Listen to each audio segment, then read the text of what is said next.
Chapter 27, Wednesday, 11 a.m., Adeline. Rattlesnakes towered above me, heads weaving, forked tongues slipping in and out.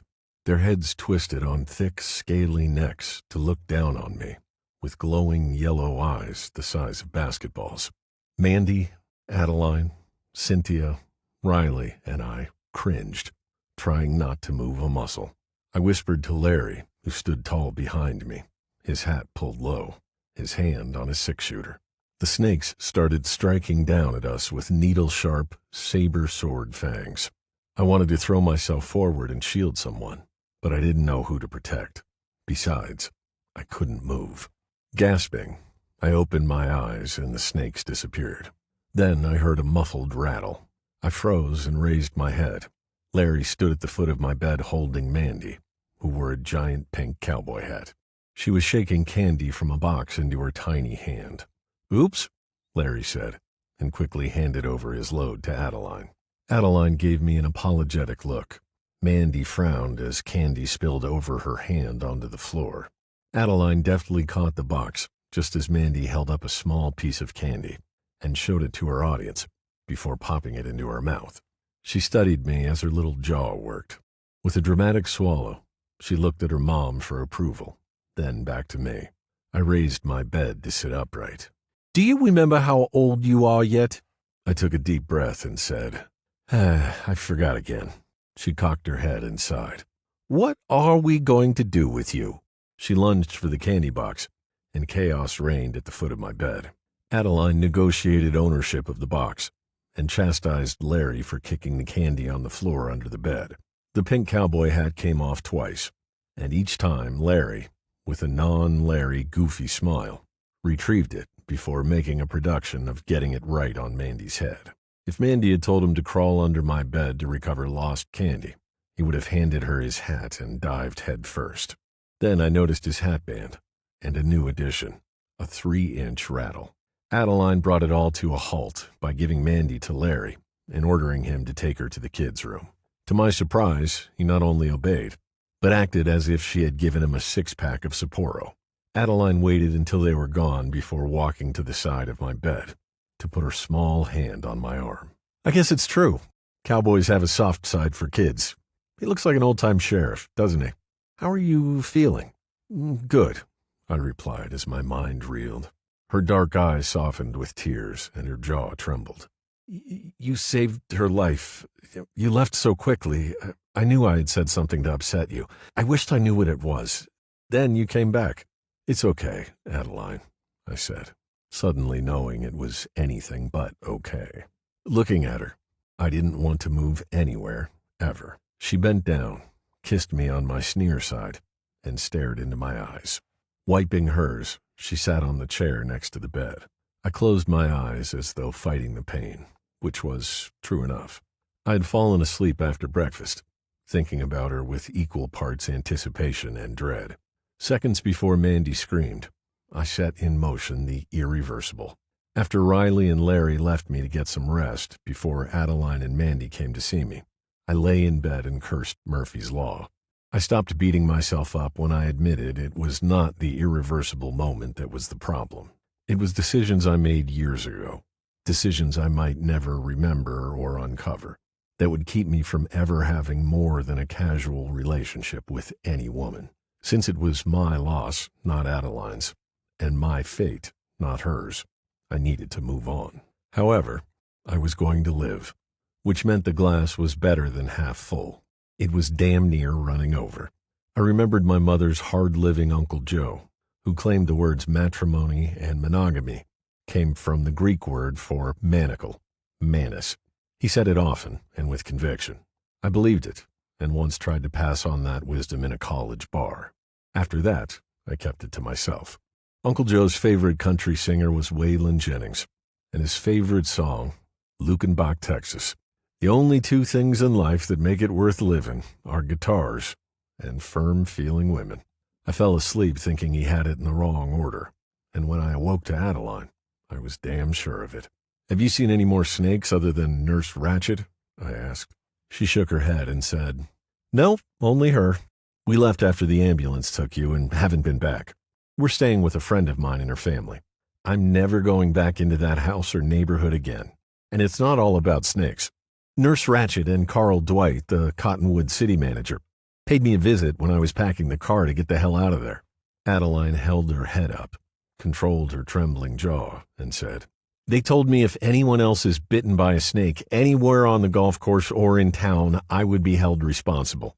I've been given an order by the Cottonwood City Council to immediately destroy all of the trees, remove all underbrush, and trap or kill any snakes found there." "So now they're your trees?" Adeline's voice trembled. "Yes, now they are my trees. Carl Dwight, the HOA president, told me that he knows the trees are mine. He even hinted that the snakes might be living in my yard because of how poorly I keep it up, as evidenced by the tickets given to my lawn care people. Who the fuck talks like that?" She clenched her jaw and stared across the room. When she stiffened to stop her shoulders from shaking, I wanted to reach out a hand, but didn't. She might interpret it wrong, especially with what I was about to say. Instead, I reached over to arrange my laptop on a pillow that rested on my legs. Rage surged through me when her shoulders began to shake again. I heard a loud snap and looked down at my laptop in horror. It was not designed for the white-knuckled grip of a man who used a shovel for a living.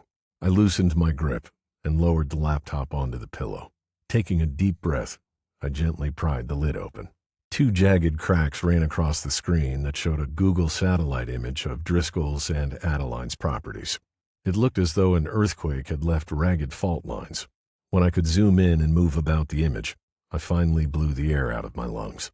I didn't look at Adeline when I raised my head. I checked for Gabriella, but the mirror on the far side of the room only showed my face, red with embarrassment.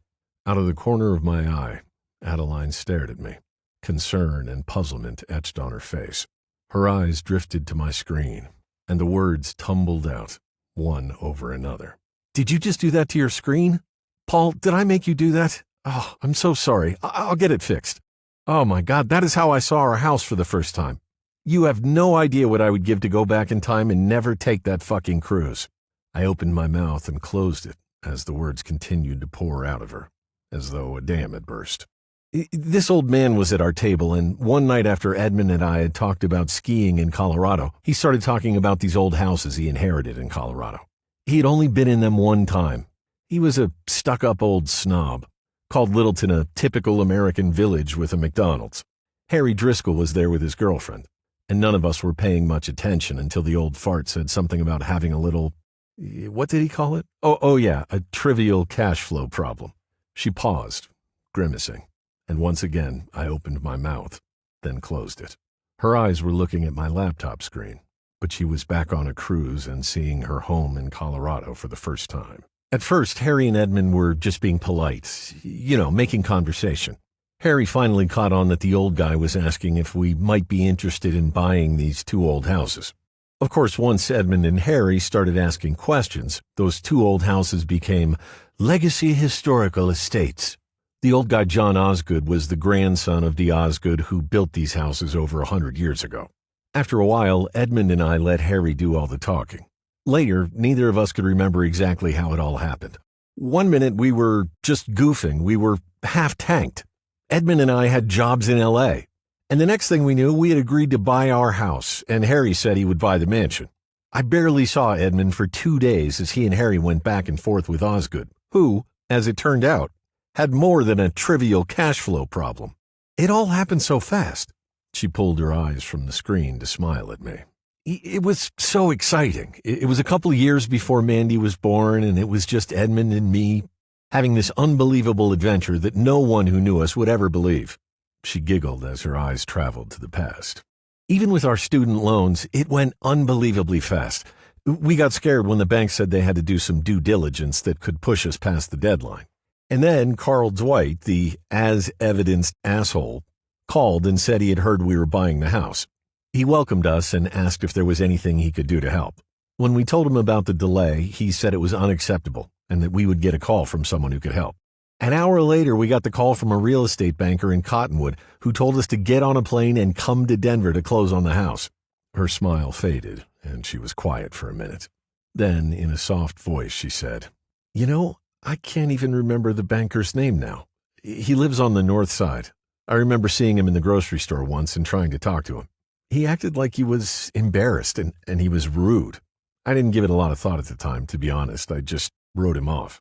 Carl lives a few blocks over, and while he was never rude, he was definitely standoffish. But we were having our adventure, starting new jobs. Edmund at Skyridge, me at a private practice, and then I was pregnant. We made lots of friends, though none in the neighborhood, and we just thought, fuck, I have no idea what we thought. I guess we just didn't worry much about it. After a while, when Edmund had some free time, he was getting frustrated because he wanted to play golf and felt like he was getting the runaround. She stopped and looked away, wiping her face with her fingers. The problems started after your husband died, didn't they? I asked. She replied with a rueful smile. I guess we did talk about this some, didn't we? Yes, they started after he was gone. I'm sorry, here you are lying in a hospital bed and I'm going on and on. I shook my head and said, No, you're not going on and on. You've been through hell and you don't know why. I've had a little experience with that myself. Here's the thing, Adeline. I think I can explain what happened. Her brow furrowed and she cocked her head, studying me. And how can you do that, Paul? She asked softly. When I was trying to find out who owns the trees, I did some digging. Same kind of digging the first bank you went to wanted to do. Let me show you something. I turned the laptop her way and she leaned over. Her hair brushed my face, and she pulled it behind one ear. When I didn't say anything, she turned her head and looked into my eyes. The corners of her mouth twitched as I closed my mouth. Forcing myself to look at the screen, I said, Okay, here is your house and the mansion as they are today. And this is a satellite image, 19 years ago. She stared at the screen, then rose and sat on the edge of the bed. She patted my arm absently when I stiffened. She turned to look at me, her face just inches away, the clean smell of a woman numbing my brain. What happened to the golf course? She asked. What golf course? I replied. She did her distracting head cock thing and stared into my eyes. Your pupils seem normal. How are you feeling? What? How are you feeling? Even though your pupils aren't dilated, you're obviously still feeling the effects of the concussion. Do you know who I am? Where we are? Under the pillow on my lap, part of my body made sure I knew I was in bed with a beautiful woman in an empty room. I felt my fingers tighten on the laptop once more and, with effort, made them relax. The other part of my body ignored my order to stand down. I'm sorry. I'm fine. Just got a little woozy, I guess. Yes, the golf course. Right? Nothing happened to it. It didn't exist then. Not behind both houses or on your east side. Okay, and why is that important? Are you sure you feel okay? You look flushed. Maybe you're running a temperature. Placing her left hand on my shoulder, she reached her right around and placed it gently on my forehead. I tightened my grip on the laptop as it tried to levitate. Then I closed my eyes as the coolness of her small hand flowed into my body. I wanted to throw the damn laptop across the room and pull her to me. You feel a little warm. Maybe I should get the nurse, Adeline said, twisting to slide off the bed. No, don't bother her. I'm fine, trust me. This is important, and I need to explain something to you. She looked me in the eye and said in the voice people use when you act crazier than usual, You need to try to stay calm. Can you do that? She turned to look me in the eye, her breast pressing against my right shoulder. Sure, I could stay calm. The question was whether the laptop could take the punishment. I nodded and forced my eyes back to the cracks on the screen that now extended into the frame. Speaking as calmly as possible under the conditions, I said, Here is a satellite image a year later, then a year after that, then 2 years later. She leaned forward to make out the images through the cracks. Okay, they built up the course during that time. I'm still not sure what that means. I hope this thing is under warranty. I've never heard of a laptop screen breaking into pieces just sitting there, she murmured. Yeah, they're not designed for this. For what? I took a deep breath, told myself to get it together, and continued. Never mind. Look, I need to finish while we can still see the screen. Okay, this is before Cottonwood started working on the course. See how the course ends on a line from your front yard to the river? From this crack right here to the river. Got it? Good. Now, see how there was a pasture going from the edge of Driscoll's backyard west to those houses? It started at about this crack here and went to here. She leaned forward, her breast pushing harder against me. It was lucky the damn screen didn't explode, or me for that matter. When she nodded, I continued, speaking fast while I still had the visual aid. Okay, there was just pasture from behind your backyard and Driscoll's backyard to the northern city limit of Cottonwood, which ends just a little north of the footbridge over the river. And that pasture went all the way to the river, which is Cottonwood's eastern city limit. Now, look at this. She started to lean forward, which felt great. Then, to my dismay, leaned away to look me in the eye. It's getting kind of hard to see that this thing is falling apart. I've never heard of anything like this happening. I smiled as though embarrassed. I bought it refurbished from eBay. Cheap. Guess you get what you pay for. Let's try to get through this while we can still see the screen. You should be able to get your money back. How long ago did you buy it? Adeline, can we get through this? She leaned farther away and said, Gee, just trying to help. Sure. I sighed and said, Sorry, but this is important. Now look at this. It's the original. Make that the current land plot filed for your property. She leaned forward and said, I think you need to hold it a little steadier. It's hard to make out. Okay, that's better. Suddenly, Adeline turned back to me, resting a hand on my upper leg for support, her eyes wide. I tried not to pass out. Wait, this shows everything from my house all the way to the river and downstream to the bridge. Are you fucking kidding me? How can that be? Her hand tightened on my thigh as I opened my mouth to speak. I felt like a teenager on his first time alone in a parked car, only with less control. I croaked. Yes, and Driscoll owns everything behind his house, going to the northern city limits and diagonally east to the bridge. Basically, you and he share about half a square mile of prime real estate. You each essentially own a triangle of about 160 acres. She slid off the bed and put her hand to her mouth. Over the next 15 minutes, a lot happened, none of it getting close to my imagination. Instead of sitting back on the bed, she asked if she could hold it. When I realized she meant the computer, I handed it to her gently while leaving the pillow on my lap. She made various noises, kissed me twice, told Larry we needed some time when he stuck his head in, and finally sat on the chair next to the bed. Taking a deep breath, she spoke slowly. Okay, Paul, how do you know all of this? No, wait, how did you get my deed with that drawing? None of this makes sense. Paul, who the hell are you? She was asking me to give her the bad news. I stayed with the good news. Adeline, who I am is not important right now. First, you need to understand what happened. Can we do that? She nodded, and I continued. You and Edmund and Driscoll got the properties using quick claim deeds. I'm not asking, I know it for a fact. What you looked at was a scan of those deeds from the county, and I've had it confirmed. Okay, she said in a quiet voice. Adeline, you said that the bank you went to first wanted to do some due diligence, and that Carl brought another banker in, right? Yes. This is why he did it. He didn't want you to know about this. He just wanted you guys to assume all you owned were the yards around your houses. With me still? She frowned. Actually, no. Why would he want that? Wait, why wouldn't he have just bought it? I shook my head. I'm positive he would have if he knew the old guy was selling, but he didn't know. Remember, it all happened fast on that cruise. It was even worse for him and the HOA. Not only did they miss out on the deal of the century, but when you and Driscoll showed up, you threatened to ruin a land grab over 18 years in the making. Her brow furrowed, and she did her head cock, reminding me of an adorable and desirable human puppy. I coughed and tried to keep my voice level. Adeline, in Colorado, if someone uses your land and pays the taxes on the land for 20 years, and you never protest, it's theirs. All theirs. All that old guy knew was that he inherited a couple of old family investments somewhere in a cow town on the other side of the state from Aspen. I'm sure he was told they were historical, as in liabilities. The old houses weren't costing him money because the HOA made sure they didn't fall down and paid the taxes. I also know for sure about the taxes, by the way. He probably forgot all about them until he needed money, in a hurry.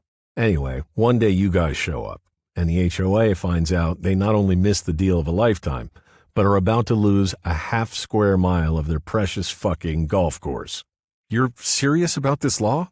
All they have to do is use the property and pay taxes for 20 years and it's theirs? She asked, her voice rising. It does take 20 years, and it all depends on no one protesting. This happens on ranches and farmland more than you might think. A lot of times it's because folks are genuinely confused about who owns what. But in your case, they saw an opportunity and took it. Adeline, for them, all it involved was some grass seed and water, which they have the water rights for. I mention that because that is something else they didn't want you to know. You also have a share of those grandfathered water rights that could be worth more than the land. She thought about it for a long time and said, So you're telling me all I have to do is protest and start paying the taxes and I'm rich? Really, Paul? My grandmother says that Koreans and Americans have the same saying. If it sounds too good to be true, it probably isn't. What are you not telling me? I sighed and gave her the best part of the bad news. That part I could help solve. Adeline, you know these people are real assholes, as in very connected, very nasty assholes. There are a dozen ways they could have done this without hurting you as they did. Paul, it only got bad after Edmund died. Until then, they just left us alone. I mean, I get it. They were waiting, hoping we never figured it out. But did they have to get so awful? I sighed. I think they panicked and worried about you selling the house. It's a huge load for a single parent. The scam depended on no one tumbling to it, like a realtor, developer, banker, lawyer, or lawn man. On the other hand, all it took to prove they used your land was some grass seed and water. They came damn close to pulling it off. They only needed one more year, and over 300 acres was all theirs. That's why they told Ratched to keep after me? They want me off balance? Adeline asked. I shook my head adamantly. No, they didn't tell her to put you through hell. They just let her off the fucking leash. They thought they had you locked in. Ratched was their way of putting everyone on notice that Cottonwood is whites only. I knew it wasn't nice to say, but she needed to know what kind of people she was up against. Nor could I tell her about Agent Connie Martinez's sting. To my relief, she simply nodded, her face thoughtful. For her, this was life in America. I decided to toss in some good news. As long as we're talking about Ratched, I think you should know that neither your house nor Driscoll's was included in the HOA plat maps. I'm not a lawyer, but it sure looks like when developers bought the land for Cottonwood, they carved out Osgood's legacy properties as exclusions. It took a second to sink in. Then she came to her feet, her face flushed with rage. Are you telling me those motherfuckers have been riding my ass and giving me tickets when they know I'm not part of their goddamn HOA? Wait, am I even in Cottonwood? She was quick. Were the properties incorporated in Cottonwood? I honestly don't know, I replied, embarrassed that I missed a crucial question. She began pacing back and forth, her small hands clenched into fists like a boxer awaiting the bell to vent fury on the enemy. That was good, except for one thing. Adeline, physically and financially, was a single bantamweight mother going into a ring filled with entitled heavyweights who make the rules and own the referee. I had a feeling she would work it out, and I was right. After pacing a few miles and repeatedly kicking the hell out of one of the chairs at the foot of my bed, she plopped down on the chair next to me and rubbed her foot. I wonder if Driscoll knows about any of this, she mused, as though I wasn't there. When did you last see him? I asked. Her eyes slid from mine, and she said, It's been a while. He had a party for the neighborhood and didn't even invite me. I mean, it's not like I wanted to go, but, well, it hurt. I thought we were friends. I got mad and stayed on my side of those damn trees. But after a few days, I realized I hadn't seen his car pull into the driveway, and it seemed like he had a lot of people poking around his house. She paused, stared out my window, and said, I never saw him after that party. After a while, I wondered if maybe I just missed the email or something like that. He was a nice man, and that guy knew business. She looked back at me. Do you think he found out about any of this? Where could he be? I had a pretty good idea, and arranged the working part of my face not to give it away. He's single, right? Kind of a player. So maybe he got tied up in something else and lost track of time.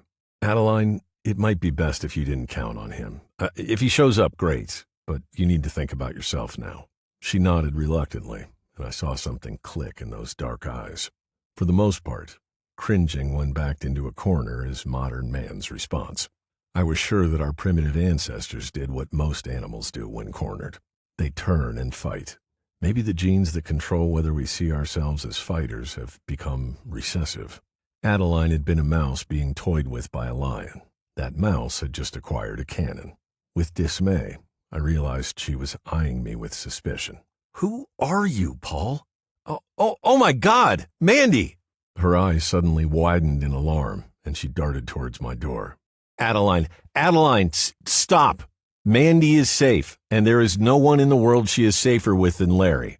Remember what you said about him, what he reminded you of? Her hand was on the door handle when she stopped. He's a marshal, a federal marshal, Adeline. So is Riley. And more importantly, they are good people. Mandy is safe. She turned to me without releasing the handle. "And you are?" she said. "I'm a guy you don't want around Mandy." Her mouth dropped open, and she fumbled with the handle in her panic. "Oh, wait, that's not what I meant. You think marshals would protect a guy like that? Come on, Adeline, that's not what I meant," I said to an empty doorway. I slammed my arm down, hitting the safety rail with my snake-bitten wrist. Cursing, I held it against my chest, wondering how much I had just extended my hospital visit. I glanced at the mirror. Thankfully, no Gabriella. I could imagine her shaking her head. I closed my eyes. Adeline was gone for what felt like a long time.